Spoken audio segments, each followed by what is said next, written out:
Welcome, YouTube world. I want to talk to you about Star Wars. Jedi Fallen Order.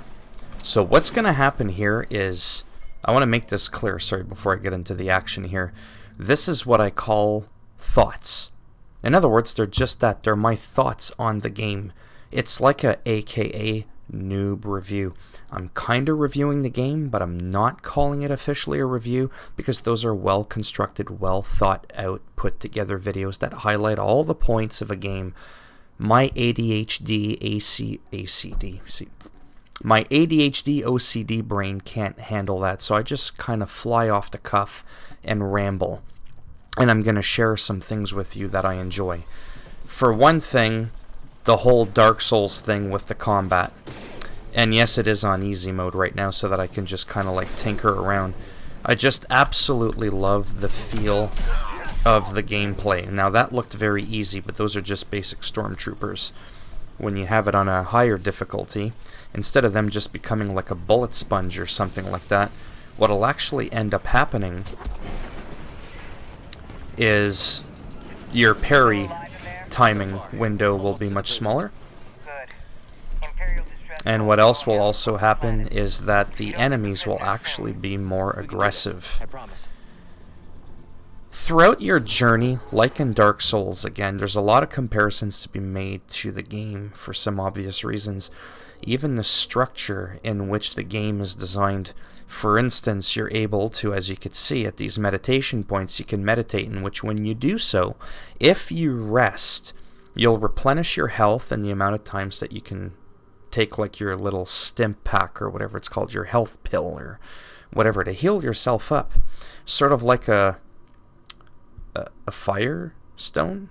I forget what it's called in Dark Souls, right? I told you my brain. If you back out and you don't rest, that's okay. That's actually how you auto-save your game. And like I said, this will be fun throughout the entire game.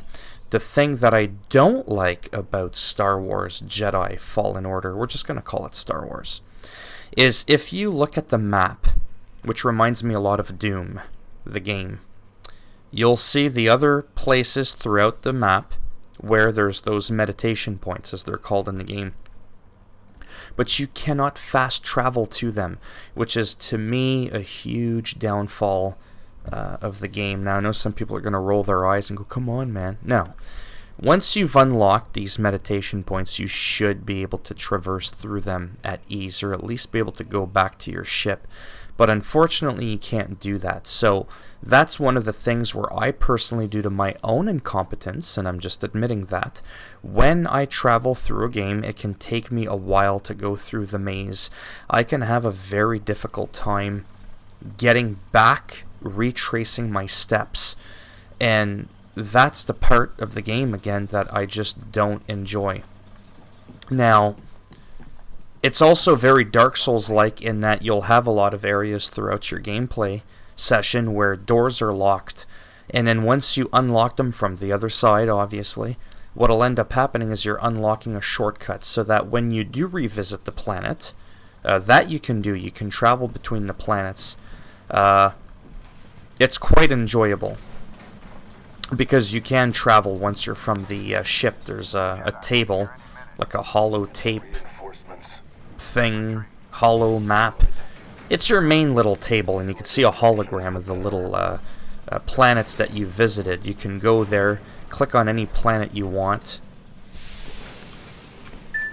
and you can traverse between them at ease. But yeah, other than that, like I said, the maps, the locations are fairly big. There's a lot of collectibles that can be found. Let's look at the map again, before I'm seen. So as you can see behind my pumpkin head, 19% explored, 3 of 27 chests, 1 of 5 secrets in total. In this specific little area at the bottom, you'll see something like, well, not something like, you'll see that I've explored 48% of this specific area. I've gotten 2 out of the 6 chests, one and a half. One of the 2, half of the secrets on this location. The red will signify what's blocked. The green will show you what's available for you to traverse through. Something that looks glowing like this is basically a spot that you haven't explored yet. So basically, when you're playing the game and you're in a room, let's say, and you're unsure, where do I go next? Take a look at your map, because it'll predict the future. You don't even have to walk up to said object or door or platform for you to know that you will not be able to use it. And if you see something that's green, work with me here. Oh, there, perfect. Something that's green, then you know that maybe you should go there. So always look for something that's green like this, or basically something that looks like a TV screen with honey on it, on a snow screen where you see the lines. Don't even ask what I just said there. And basically, that'll kind of give you a hint as to where you need to go next, as well as you can hit down on the D-pad. And sometimes if you're in a puzzle area and you do that, you'll get a small subtle hint as to what you should be looking for in order to progress through the game. Let's do a little bit more gameplay. Okay, it's making me look bad right now. And it just kind of shows you that even when I'm distracted, you can parry here, obviously. Like that. Or you can die like that. And when you when you die, there it is, called a stim pack. Sorry, let me just get through this.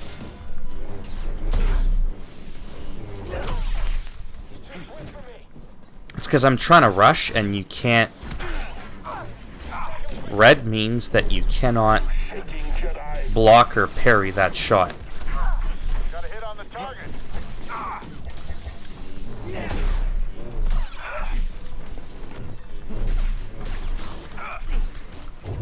Enough of this.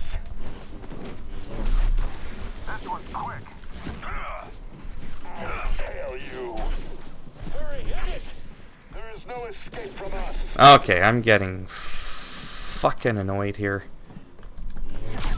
These guys. Tracking target. Okay, the targeting is pissing me off. Help! Keep focus. Keep your distance and fire. Affirmative.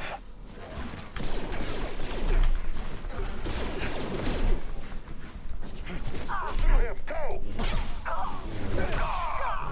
Jeepers. Like I was saying, and that's on story mode, okay? Your parry window, like I said, would have been much smaller on a higher difficulty, which we'll get into in a second.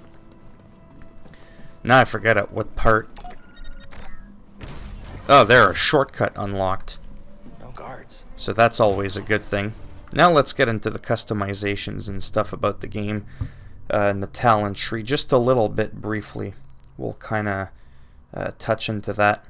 So under abilities, you've got 3 different talent trees for your skill tree here. This here on the front page of it, if you will, before you hit the skills tree, it'll just show you like basic attack. You hit square. Your basic slow for the force is R1. Wall run, once you unlock it further in the game. You just hit X along ridged walls, and a push is R2. You get the idea?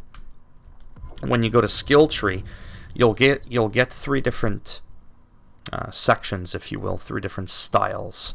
Force, which is more focused on force. Holding slow allows Cal to slow his target for an even longer duration, for example. Or maybe holding slow allows Cal to slow all targets around him, increase slow duration on targeted enemy. Maybe you will do a stronger strike or a jumping dash strike if you're doing lightsaber. Or maybe if you wait longer to press the attack after you swung your lightsaber, it'll allow you to do a special attack. And when you hit square on a PS4, you'll get a video preview of what they mean. The last one is survival. So it's all like extra life.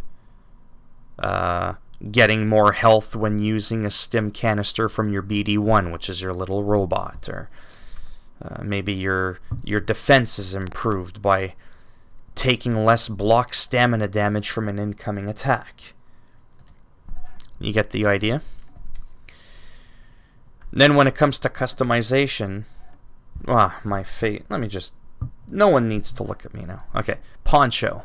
You can wear a poncho if you want. I chose to wear a military or camouflage poncho. You can choose to wear none. Throughout your journey when you loot treasure chests and other things, those other things I'm not 100% sure of, that's why I called it a thing, you'll basically find these. But I don't know how the loot works in the sense that if you go to a specific box, and let's say I get this one right here, will you get that one in the same box that I got this, or are you going to maybe get this one? So I don't know how that fully works out. I'm just showing you that those options are made available to you in the game. When it comes to outfits, I've only unlocked 2 so far, and to be perfectly honest with you, I don't even know how I unlocked it. It basically looks like it was just a variant of your current outfit, in other words, the color. The last 3, I can't speculate on what they are or how you get them. I'm just showing you that the options are there. And then BD1, your little robot that you get, in the game at some point in the early beginning, you'll have different, basically, color variations that you can have them. The Mantis is actually your ship. It's your main ship. It's where you run to all the way back from each planet that you visit when you complete your objective. And all these customizations you can actually do on the fly. All of them. All but the lightsaber. Okay? So I can't show you that right now. I've already done that in another video. How to customize your lightsaber. Basically, you can change everything. You can change the trigger, even though you'll barely see it. You could change the hilt where the blade comes out. Actually, you can kind of see it from my hip there. Let me pull it out again. I could change the color of the lightsaber blade. I could change the hilt. I can change the alloy. Is it silver? Is it copper? Is it just a regular alloy? Those have to be done from a workbench that are found throughout the game world, or from your ship, the Mantis.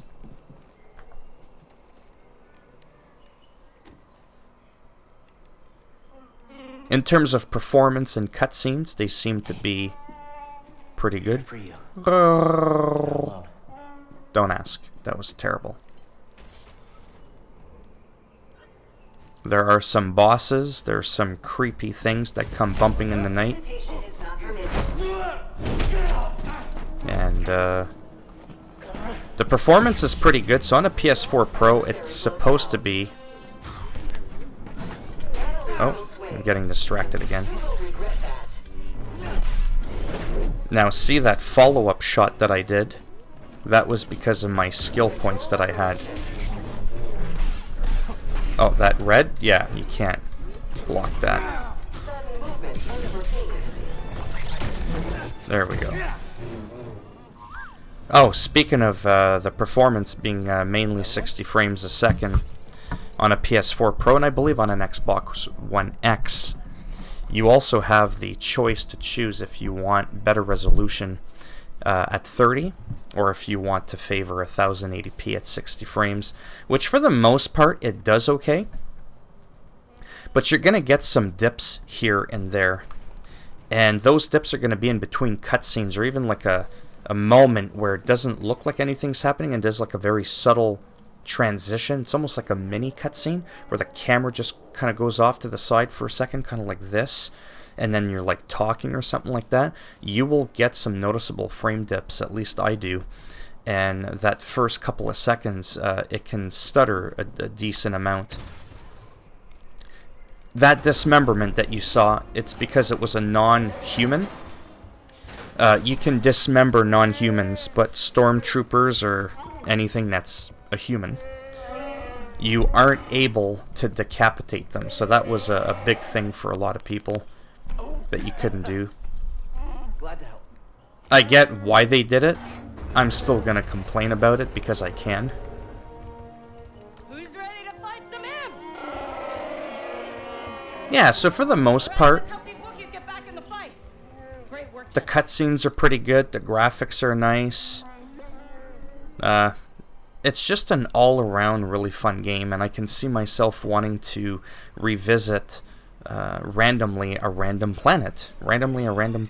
See? Like, again, I would know that I can't go here, and it's not even worth me trying to open the door either, because the door is locked from the other side. Apart from that, honestly, I am not too sure if there's anything else I would like to cover. I've already talked about the combat and how it's not a button masher, and I really like it. I talked about how it's very Dark Souls-ish in terms of the structure of the levels, in terms of a locked door here, and then you can unlock it and it becomes a shortcut. But there's a lot of an Uncharted-ness-ish to it as well, in terms of all the jump puzzles, though some of them I do find much more difficult than Uncharted. Uncharted 4, as an example, I found that game to be relatively easy. This game, there's some sections of it that I've actually found quite frustrating, and I wasn't happy about that. But I know that a lot of people won't have as much of an issue. When you tap the parry, you can redirect projectiles back at them, whereas if you just hold the parry or block button, that's where you'll swirl the lightsaber like a ninja kind of thing. See, it's when you time the...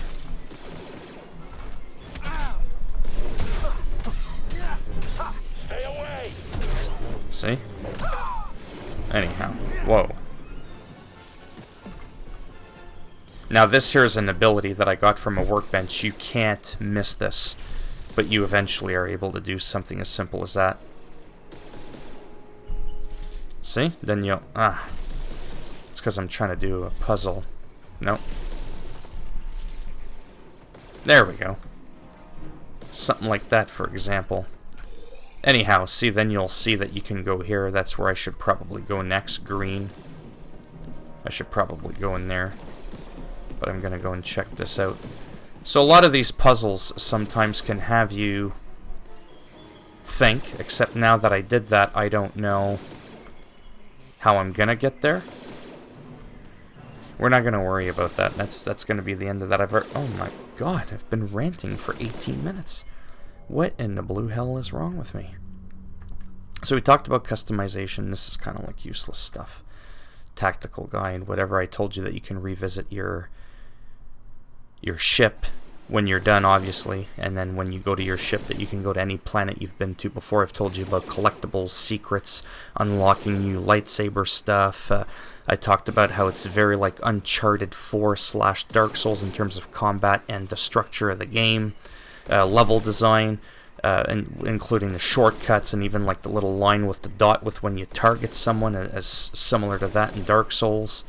How it's not a button masher, but how for me it frustrates me at some points because it can be quite hard. See, I could have made this video 2 minutes long, but yeah, and you can customize your lightsaber at the ship. You get... Let's go, BD1. I'm just trying to think if there's anything else that I've missed that's crucial to the game. In terms of like the graphics and the AI and the story, there's really not much to talk about other than, you know, I like it for what it is so far. And my game, funny enough, isn't that hilarious? It actually completely froze while it autosaved there for a second. You can hold out your lightsaber to use as a flashlight. These are what the little chests look like. Hey now. So that's convenient that happened. Find something, BD1? Say, as an example, we got a new sleeve, Passion and Strength 2. So like the little sleeve at the end of the hilt, like the material. Door is locked from the other side, but I would have known that looking at this. That means that I shouldn't be here, and I should probably make my way somehow up here instead. You see, that's how I made that mistake. It's not really a mistake because I came and I got an unlockable. Anytime you find in the game like a platform with like a red on it, you can step on it, and it's basically interactive, and it'll automatically just like move you like this. So make sure you don't like walk on it again on the way out. See, or white. That's 20 minutes of ranting. I mainly praised the game, I think. And I told you how you could take a stimp pack. I told you about that, and how your little robot guy gets different skills. I'm not saying that I covered everything, but I think if you're super bored and you were eating a meal or having your lunch and you watch this, it might give you an idea as to whether or not you want to buy this game. Gameplay. Last thing. Story mode. See the parry timing, incoming damage, and enemy aggression is very low. But if you go up one tier, you got less window for your parry timing. Incoming damage and aggression comes in. Ooh, even more. Get it? Now Jedi Grandmaster being the hardest one. That's the highest incoming damage, the highest aggression. So again, they're not a bullet sponge. They die just as quickly. Their AI is no different. They're just more aggressive. So if it took 3 hits to kill a person on story mode, it'll still take 3 hits on Jedi Grandmaster. It just might be harder to get those 3 hits in if you're not parrying properly, if all the enemies are more aggressive and you're trying to like get out of the way. So that's it for that. There used to be a show called This Hour has 22 minutes. Well, this little noob review thoughts has 22 minutes to it. So as usual, if you liked the video, give it a thumbs up. If you didn't like the video, give it a thumbs down. And I'll make sure when you play the game and you try to cross this little thing, what'll end up happening is you'll jump on the platform and it will swing you. There will be so much momentum that you will go flying off the cliff all the way up on that water, and as you're like drowning, there's like a boa or like an anaconda that like wraps around you, and it just... Okay, that was a little too much. If you want to subscribe to the channel, naturally that would be great, and if not, thanks for stopping by. Take care, boys and girls, or whatever it is you identify, and as always, take care, and I shall see you all in the next video. Bye now.